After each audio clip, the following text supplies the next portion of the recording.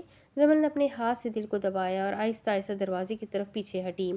مہابیر جو پہلے بچوں کی طرح معصوم لگتا تھا، اب ایک گوشے میں کھڑا تھا، آنکھیں جلی ہوئی اور اس کی سانسیں ہلکی ہلکی تیز ہو رہی تھی۔ جمل نے محسوس کیا کہ وہ کسی اندیکھے کھیل میں پھنس گئی ہے اور سب لوگ اس کے ارد گرد ایک عجیب سی چال چل رہے ہیں۔ جمل کے قدموں کے ساتھ ساتھ سب کی حرکتیں بڑھتی گئی۔ صفوان اچانک اپنی کرسی پر کھڑا ہو گیا اور اس کی آنکھوں میں وہی خطرناک چمک تھی جو مہابیر کی آنکھوں میں اس نے دیکھی تھی۔ انشا اور حیا نے ایک دوسرے کی طرف دیکھا اور پھر جمل کی طرف گھوم کر ہنسی، لیکن وہ ہنسی بچوں کی نہیں بلکہ جنونی لگ رہی تھی۔ جمل کے پاس سے گزرنے والے ہر شخص نے ایسے دیکھا جیسے اس کے اندر کا نور بجھ چکا ہو اور صرف ایک اندھیرا باقی رہ گیا ہو۔ جمل نے خوف سے پیچھے ہٹتے ہوئے کہا، یہ کیا ہو رہا ہے سب لوگ، آپ سب؟ لیکن کوئی جواب نہیں آیا۔ سب خاموش اور پرسکون تھے اور یہی خاموشی سب سے زیادہ خوفناک تھی۔ جمل نے اپنے ہاتھوں سے منہ چھپایا اور دل کی دھڑکن کو قابو کرنے کی کوشش کی۔ مہابیر نے آہستہ آہستہ اس کی طرف قدم بڑھایا اور دھیمی آواز میں بولا، جمل، یہ سب تمہارے لیے ہے، تمہیں بس یہ دیکھنا ہے کہ یہاں پر کیا ہو رہا ہے۔ جمل کے دماغ میں ایک سوال بار بار گونج رہا تھا، کیا یہ سب مہابیر کر رہا ہے یا کوئی اور؟ اس کے جسم پر سردی دوڑ گئی اور وہ فوراً کمرے کی طرف بھاگ گئی، لیکن جیسے ہی وہ دوڑنے لگی سب کے قدم اس کے پیچھے تھے اور ہر قدم کے ساتھ آوازیں اس کے کانوں میں بجتی رہی۔ جمل آخرکار اپنے بیڈ روم کے دروازے تک پہنچی۔ سانسیں تیز اور بے قابو ہو گئی تھی۔ جب اس نے دروازہ بند کیا ایک دم خاموشی چھا گئی، لیکن وہ جانتی تھی کہ یہ خاموشی کچھ لمحوں کے لیے ہے اور کھیل ابھی ختم نہیں ہوا۔ اس کے کانوں میں مہابیر کی وہ دھیمی آواز گونجی، گیم ختم نہیں ہوئی جمل، بس ابھی شروع ہوئی ہے۔ جمل کی آنکھیں خوف سے بھر گئی تھی۔ وہ چیخنا چاہتی تھی مگر آواز گلے میں اٹک گئی تھی۔ اس کے ہاتھ کانپ رہے تھے، اس کا پورا جسم کانپ رہا تھا۔ ابھی وہ کچھ بھی کہتی جب دروازے پر دستک ہونے لگی۔ دستک اتنی تیز تھی کہ شاید کوئی دروازہ توڑ کر ہی اندر آ جائے گا۔ جب اگلے ہی پل اس کے ساتھ کیا ہوا، اس کا ہر ایپیسوڈ بہت زیادہ سسپنسفل اور انٹرسٹنگ ہے۔ تو ملتے ہیں اگلے ایپیسوڈ میں، تب تک کے لیے اپنا خوب سارا خیال رکھیں، مجھے بھی دعاؤں میں یاد رکھیں۔ ویڈیو کو لائک کریں، چینل کو سبسکرائب کریں، بیل آئیکن کو ضرور دبائیں، کمنٹ ضرور کریں۔ ناول بہت مزیدار ہے۔ تو چلے اگلے ایپیسوڈ کی طرف، اللہ حافظ۔